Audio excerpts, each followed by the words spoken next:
अस्सलामुअलैकुम स्टूडेंट्स। आप सबके सब खैरियत से हैं। क्लास 12 मैथमेटिक्स वीडियो सीरीज की एक और वीडियो के साथ आपके सामने हाजिर हूँ।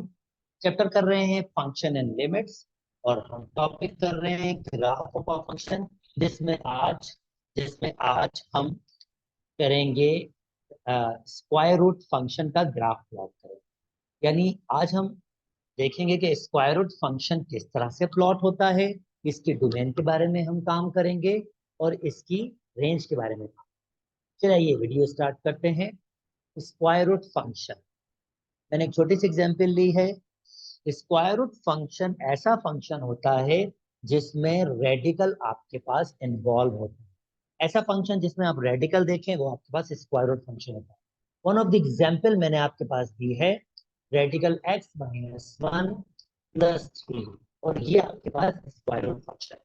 चलिए अब इसमें देखना होगा कि इसकी डोमेन क्या होगी, रेंज क्या होगी। ये फंक्शन है तो डोमेन डोमेन आपके पास वो पॉसिबल नंबर्स होते हैं जो आप फंक्शन में पुट कर सकते हैं और आपका उसका करस्पॉन्डिंग आंसर आ सकता है। x माइनस 1, दोस्तों अगर मैं x की जगह 0 पुट करूंगा तो रेडिकल माइनस 1 प्लस 3, ओहो रेडिकल माइनस 1 तो रियल नंबर होता ही नहीं है, ये तो आयोटा हो जाएगा। इसका मतलब मैं इसमें 0 नहीं पुट कर सकता हूँ, पर एग्जैक्टली मैं इसमें क्या पुट कर सकता हूँ। एग्जैक्टली मैं ये पुट कर सकता हूँ कि जब भी मैं कोई x की वैल्यू पुट करूं और इसको सिंप्लीफाई करूं, इसका आंसर ग्रेटर देन 0 हो सकता है यानी पॉजिटिव, और इक्वल टू 0 भी हो सकता है। भाई 0 भी तो हो सकता है ना। तो इसका आंसर आपके पास ग्रेटर देन इक्वल टू 0 होना चाहिए, यानी इसकी जो आपके पास डोमेन होगी वो ग्रेटर देन और इक्वल टू 1 है। स्टार्टिंग वीडियो में बता चुका हूं इसको हम कैसे लिख सकते हैं। हम इसको लिख सकते हैं 1 कॉमा इंफिनिटी, यानी हम इसको लिख सकते हैं 1 इंफिनिटी, ये इसकी डोमेन है। और को डोमेन आप अगर सेट करना चाहते हैं तो बेशक वो रियल नंबर सेट कर सकते हैं। को डोमेन मैं ऑलरेडी स्टार्ट से बताता हुआ आ रहा हूं। अब ये डोमेन की वैल्यू जब हम इस फंक्शन में पुट करेंगे तो हमारे आंसर आएंगे जिनको हम कहते हैं रेंज। और रेंज बेसिकली इस सेट से आपके पास आता है, को डोमेन। अब कभी कभी रेंज जो वैल्यूज आ रही होती हैं वो पूरा का पूरा रियल नंबर भी आ जाता है, और कभी कभी ऐसा भी होता है आपके पास कि इसका सबसेट भी आ जाता है। चलिए आइए अब इसकी प्लॉटिंग स्टार्ट करते हैं। ये मैंने आपके पास इसकी डोमेन और रेंज का आइडिया दे दिया। तो हम जानते हैं अब इसकी वैल्यूज हम x ग्रेटर देन और इक्वल टू 1 पुट कर सकते हैं, उससे छोटी वैल्यूज हम पुट नहीं कर सकते। तो चले आइए, ऐसे ही मैंने टेबल आपके सामने बनाया है। इस पे ये देखिए मैंने टेबल आपके साथ शेयर किया है। इसमें इसी कुछ वैल्यूज का f ऑफ x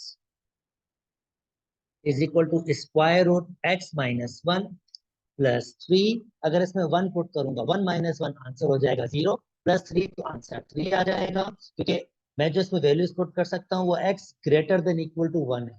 तो 1 से बड़ी या 1 के बराबर मैंने 1 से स्टार्ट कर लिया वैल्यूज पुट करना।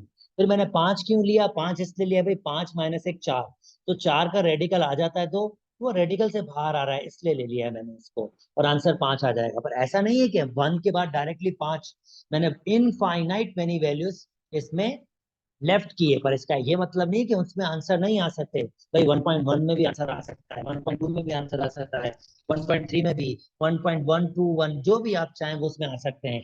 मगर मैं ये स्पेसिफिक वैल्यू से ग्राफ की शेप आइडेंटिफाई कर लूंगा। और जो ये जो वैल्यूज मैं स्केप कर रहा हूँ 1 के बाद मैंने बहुत सारी वैल्यूज छोड़ी हैं, डायरेक्टली 5 पे आए तो मैं इसका भी आंसर दूंगा जब मैं ग्राफ बना। ओके, 5 पुट किया, 5 माइनस 1 4, यानी कि 2 प्लस 3 5 हो जाएगा। फिर मैंने क्या पुट किया है 10, 10 में से 1 जाएगा 9, तो 9 का रेडिकल 3, 3 और 3 6 हो जाएगा। 17 26 37 50 और 65 पुट किया है, और इसकी करस्पॉन्डिंग इंट्रीज आंसर मेरे पास आ गई है। जल्दी से आप प्लॉटिंग कर लेते हैं। ओके, अब ये मैंने 5 10 15 20 25 30 35 40 ये मैंने दिए, यानी इसके 5 हिस्से कर सकता हूं मैं, इसके 5 हिस्से। तो 1 पर, इसके 1 हिस्से पर फर्स्ट करते हैं ये 1 है, 1 पर आंसर आ रहा है 3। अच्छा, मैं इसको कैसे मैनेज कर लेता हूं, ये चले मेरे पास आ जाएगा 2, ये हो जाएगा मेरे पास 4, ये हो जाएगा मेरे पास 6, मैं इसको आगे एक्सटेंड कर सकता हूँ, ये हो जाएगा मेरे पास 8, ये हो जाएगा मेरे पास 10। तो 1 अप्रोक्सीमेट कहीं यहाँ पर होगा, 1 पर मुझे पुट करना है 3, तो 1 पर 3 मतलब इसके बीच में, तो ये थोड़ा सा 1 आपके पास ये यहाँ पर होगा, और ये 3, ये स्टार्ट यहाँ पर होगा, ये पॉइंट आपके पास होगा 1,3। अब दूसरा पॉइंट है 5, 5 पे आंसर आ रहा है 5, ओके 5 पे आंसर आपके पास 5 है। तो बल्कि इनफैक्ट इनफैक्ट ये पॉइंट एक्चुअली 3 मैंने दिया है, 1 यहाँ बीच में से 1 होगा, 1 पे 3 यहाँ पर अप्रोक्सीमेट में कुछ प्लॉट कर रहा हूँ, 1 पे 3। अब 5 पे आंसर 5 आएगा, वो यहाँ पर आ जाएगा, और हमारे पास 10 है, 10 पे आंसर आपके पास आएगा 6, ओके 10 पर आंसर आया 6, ये रहा। और फिर 17 है, 17 जाहिर बात है 15 और 20 के मिड में होगा आपके पास थोड़ा सा, यानी 16 17 मिड में होगा, और उसमें आंसर कितना जा रहा है आपके पास 17 पे 7, तो मैं इसके मिड से स्टार्ट करूंगा और मूव करूंगा 7 पे, और 7 एग्जैक्टली यहाँ पर हमारे पास आया, ठीक है।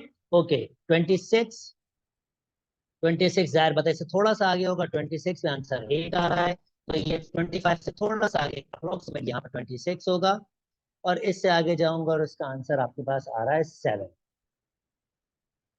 और फिर आपके पास है 36, 37, 37 35 40 के दरमियान होगा, 37 थोड़ा मिड में होगा, और इसका आंसर आ रहा है 8, तो इसके मैं मिड से स्टार्ट करूंगा, ऐसे ऊपर जाऊंगा और आंसर आ रहा है 8। और आप नोटिस करें एक किस्म का शेप, मैं बाकी वैल्यू से पुट करूंगा तो एक किस्म का शेप हमारे पास डिस्प्ले हो रहा है, वो किस किस्म का होगा, वो शेप हमारे पास कुछ इस किस्म का होगा, और ये ऐसे आगे जाता जाएगा जाता जाएगा। मैं इनफाइनाइट मैनी वैल्यूज पुट कर सकता हूँ, या इनफाइनाइट ऐसे एरो आपके पास आगे जाता जाएगा, और ये मेरा ग्राफ बना है F of X is equal to x-1 + 3, ये मेरा x-1 + 3 का ग्राफ बन गया है। चलो इसका एक्चुअल ग्राफ जल्दी से आपको दिखा देते हैं, यानी बिल्कुल एक्चुअल जो हमने शायद, मैं आपको इसका एक्चुअल ग्राफ दिखाना चाह रहा हूँ, ओके।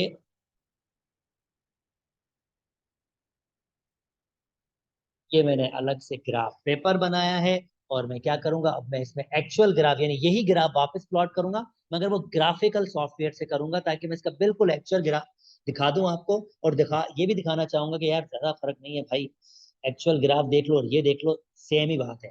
तो चलें ये प्लॉट कर लेते हैं। तो मैं रखूंगा y = स्क्वायर रूट, और स्क्वायर रूट में आपके पास क्या है, x-1, x-1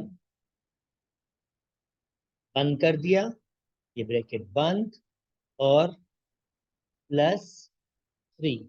और जब मैं इसको ओके करूंगा तो देखें ये आप नोटिस कर सकते हैं ये ग्राफ बना है, और ये काफी हद तक इस ग्राफ के सिमिलर ग्राफ है। तो मैंने आपको इसका एक्चुअल ग्राफ भी प्लॉट करके दिखा दिया है, एक्चुअल ग्राफ। अब बात हमने ये करनी थी कि भाई वो जो हमारे पास मैंने इतने गेप मारे हैं, यानी 1 के बाद डायरेक्ट 5, तो ये अगर आपका 1 है, दिस इज योर 1, तो 1 पर आंसर आपका 3 आया है। अब ये 1.1 पर ये आंसर है जो मैंने प्लॉट नहीं किया, मैंने डायरेक्टली 5 प्लॉट करके ये दिखाया है। तो ये जो सारे पॉइंट्स है ना, ये इन पॉइंट्स पे आ रहे होंगे, पर मैं शेप देखने के लिए कुछ पॉइंट्स ले रहा हूं ताकि मुझे आइडिया आ जाए ये शेप कैसा है। यानी जो मैंने कुछ पॉइंट्स प्लॉट किए इससे मुझे क्या आइडिया आ गया है कि शेप क्या है। ऐसा नहीं है कि आपके पास ये आंसर नहीं आ रहे भाई, 1.1 पे भी आंसर आएगा, 2 पे भी आंसर आपके पास आएगा, 3 पे भी आंसर आएगा, 4 पे भी आएगा, और 5 पर ही आपके पास आंसर, और उसके दरमियान में इनफाइनाइट में पॉइंट्स है उन पर भी आंसर आएगा। तो ये ग्राफ आपके पास, जस्ट जो मैंने ये कुछ पॉइंट्स लिए, जस्ट मैं आपको इसका शेप के आइडेंटिफिकेशन करना चाह रहा था, पर ऐसा अर्गिस नहीं है कि इसके दरमियान के पॉइंट्स इसके पास नहीं है, इसके पास हर पॉइंट का कोई ना कोई आंसर आया होगा आपके पास। उम्मीद करता हूँ दोस्तों बात समझ आ गई होगी, उम्मीद करता हूँ स्क्वायर रूट फंक्शन प्लॉट करना आ गया होगा आपके पास। यहीं तक रख लेते हैं दोस्तों, अपना बहुत बहुत बहुत ख्याल रखिएगा। अल्लाह हाफिज।